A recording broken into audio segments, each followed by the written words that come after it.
And now we are talking about someone being abducted right from a place of worship. Surely, if there is no honor for the young people, then there should be honor for God. So that when you come to church, you know that you're coming to worship God and that you are safe, and that an elite squad or a killer squad or an abduction squad is not waiting for you outside a place of worship. Here at Kikuyu Central, people have worshipped for ages and ages peacefully. Personally, I've been to this church. I love the preaching and the music, and nobody has ever been abducted from church by anyone whosoever, not even criminals. We are worried by the denial by the police that they did not know and still do not know who has been abducting these people. As you are aware, we pay these people with our taxes. This is our money that they spend. This is our money which is used to buy uniforms, which is used to buy equipment, which is used to buy guns. And the purpose of this equipment and personnel is to protect Kenyans. But here is a police service and a National Security Council saying that they do not know for sure who is abducting the young people. If they do not know, then who should know? Because it is their responsibility to know. Today they are saying that those young men have been released. They have been released by who? By who? And from where? Those are the questions that we are seeking to ask. Who has released them, and from where have they been released? We are not happy. We are actually very sad, and we are not grateful. We are completely ungrateful that young people have been in jail for 15 days. They missed their Christmas. They missed their Happy New Year. They've come back looking traumatized. Shaved. Merely because of criticizing government. Sad. Then there is also the issue of a person being judged guilty by association. Ronnie Kiplangat has never been a government critic and has not even shown that he has any political ambitions or thoughts, or even shared his political thoughts with the rest of us. So at what point did he also become a government critic that deserved to be abducted if this was not mere goose chase and an attempt to intimidate the powerful voices that are speaking against the excesses of government? Call upon the Inspector General Douglas Kanja to take charge of the service or resign. If he is not able to run the police service, it is honorable to just resign. He will not be the first that has ever resigned. Resigning is more honorable than failing. He should not say that there are people who are not under his command that are abducting people. That is illegal under our national law and even international law. So today we speak against the desecration of places of worship, the tear gassing of places of worship, the burning of places of worship as we saw in the 2007 violence, and now the abduction of people from church.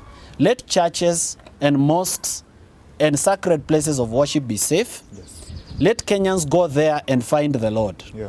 Let them go there and their burdens are lifted at Calvary. Young people of Kenya, we are saying we are not too young for leadership. And when an opportunity arises and when it comes, we are ready and willing to show that we have the intellect and the ability to lead this nation.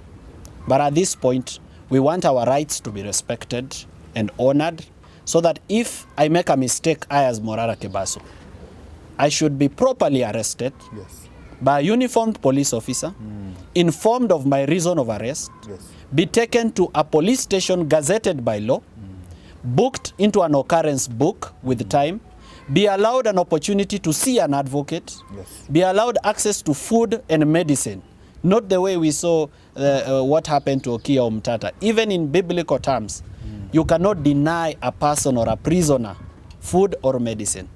Let me be given access to that medicine and food, and let me be produced before a court of law as per my rights under Article 49 of the Constitution of the rights of arrested persons, and Article 50 on the right to a fair hearing and fair trial. I've been reliably informed, and the media has that information, that Ronnie Kiplangat was found somewhere in Machakos, and Bernard Kavuli, who was abducted from Ngong, was found in Kitale, which is several kilometers away from Ngong. Then we've also had news that Bernard Kavuli was also found in, I think it's Nairobi CBD. Yes. This is sad. This is sad because leo ni mimi, kesho ni wewe. Let us stand against these abductions, and more so the discretion of places of worship, like it happened in Kikuyu Central Church, where a person is abducted from. Republic of Kenya, there is fear. And we need to embolden and make every Kenyan feel courageous and safe in our country.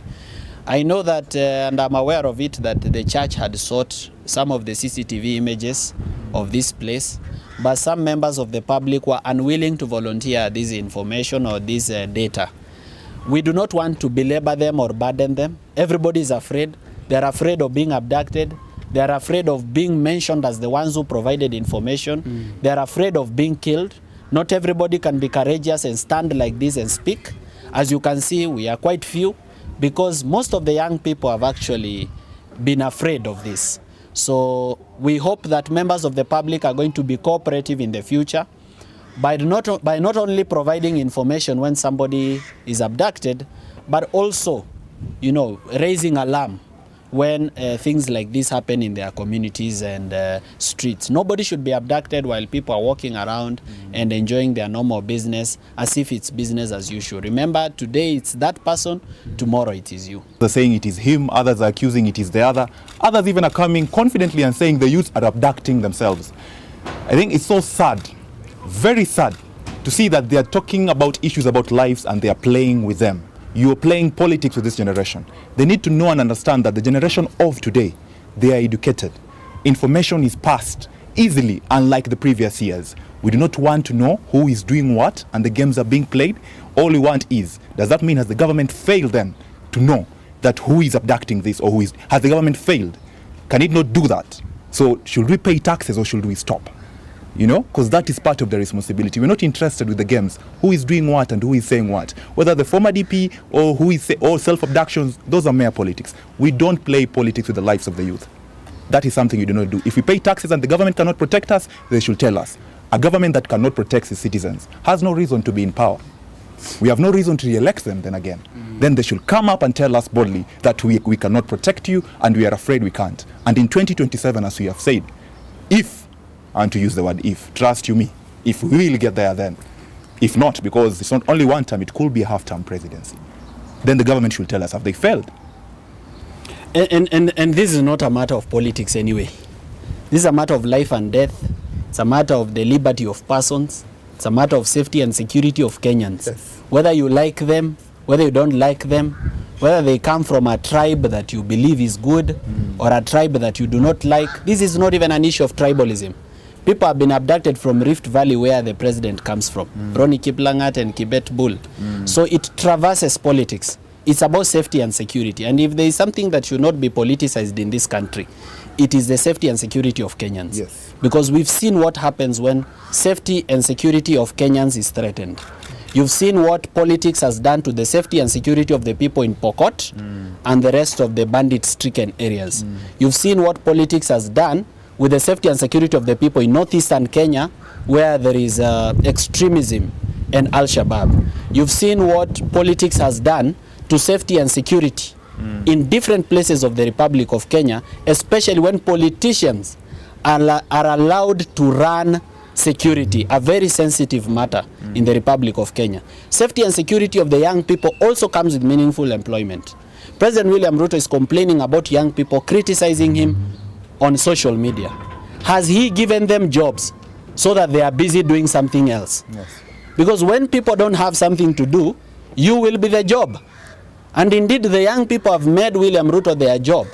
So he needs to make it his job to ensure that these people are gainfully employed by industrializing our country, by reducing corruption, which takes away opportunities of young people, by enabling them to access capital from financial institutions to start business. These are the simple things you are asking from him.